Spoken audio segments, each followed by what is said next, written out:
Welcome everyone to another video. Today I will be testing Webroot. This is the premium version, not a free version, so please be aware of that. I am using the free trial to do this test, and I do have a folder with a bunch of samples of malware, 66 samples in total. We're just going to use those to test Webroot to see how it performs. And in a moment, I will enable the real-time protection with Webroot. We'll let it sit for a few moments just to see if it detects anything on its own. After which we will run a full system scan, and then if there's any samples remaining, we'll scan the samples folder directly, and then after that we will execute any remaining samples to see if Webroot can stop them. Now a couple things to note. I am disconnected from the internet, and the reason for that is Webroot works a little bit differently. If you try to update the definitions with Webroot, you get a notification letting you know that the definitions run off the cloud and they don't actually download to your system. And so what we're going to do is we're going to first test it offline, see how it performs, and then if there's any remaining samples, we will go ahead and connect to the internet and see if it relies heavily on those cloud definitions or if it can detect threats even when it's not connected. So at this point, we'll go ahead and enable our protection. We'll go ahead and just turn everything on. And then we'll go ahead and let it sit here for just a moment. We'll go ahead and turn the firewall on as well. We'll let it sit here for just a few moments and we'll be back with the results. Alright, I waited a couple minutes and so far nothing has popped up. Let's just double check our samples folder, and it looks like we still have 66 items in there. So at this point, let's go ahead and run a scan. And so we're just going to click on Scan My Computer. We'll let that run, and we'll be back again here in just a moment when the scan has completed. Alright, the scan has completed and it said it detected nothing. And so let's go ahead and scan the samples folder directly. So we'll just right click and we'll scan with Webroot, and we'll let that run and see what happens. The direct scan has completed and it also came back with 0 results detected. So at this point, let's go ahead and connect to the internet. And at this point, we are connected to the internet. We can see that we are connected.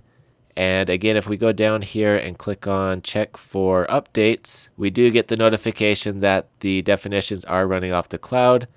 And so at this point, let's go ahead and scan the computer again and we'll see if anything changes. The second full system scan has completed and it came back with 0 results detected. So at this point, let's go ahead and try scanning the folder directly again. And we'll let that run. The direct scan has completed and this one came back positive. And so we can see everything we have there. Let's go ahead and click on continue. And then we will click on begin threat removal. And then at this point, let's just double check our samples folder to see how many are left. So at this point we have 5. And so let's go ahead and try executing these remaining samples.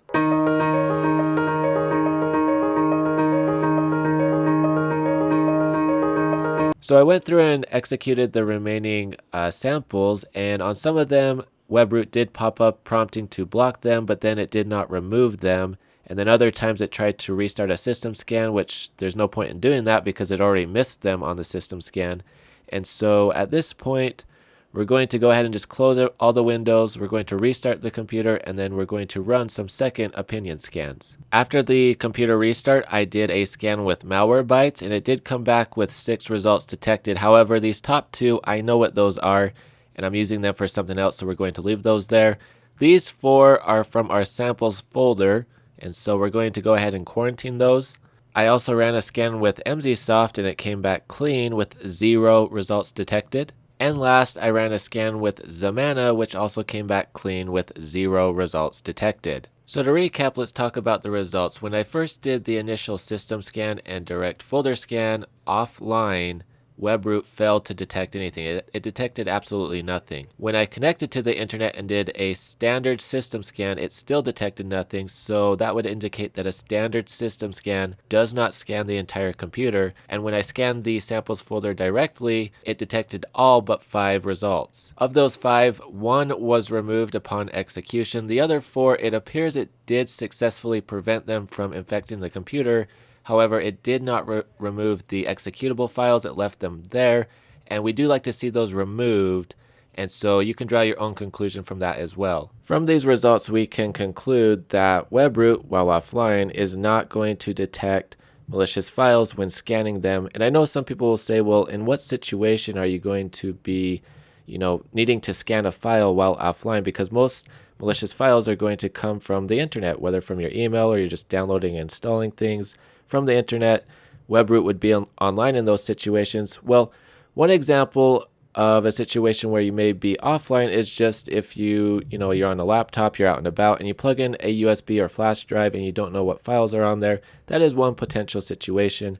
Regardless, I do understand that in most situations, Webroot probably will not be offline to begin with. There's also the small possibility that a malicious file or a piece of malware may be blocking Webroot from getting online or blocking your internet connection, and that also could affect Webroot's ability to effectively clean or protect the computer. It is also true that Webroot may do a better job of detecting malware upon execution while offline, and I may do a future video where I just take a bunch of samples and try to execute them and see if Webroot can stop them from infecting the computer while offline. But at least in this video, you can see how much it depends on those definitions in the cloud in order to be able to detect malicious files while scanning them. Again, you can draw your own conclusions from these results, but that's everything for this video. If you have any comments or questions, please post them down below. Thank you very much for watching. Hope you have a great day. If you like this video, please give it a thumbs up. If you found it helpful, please go ahead and consider sharing it. And please also consider subscribing to my channel, and don't forget to hit that bell icon to get notifications on future videos.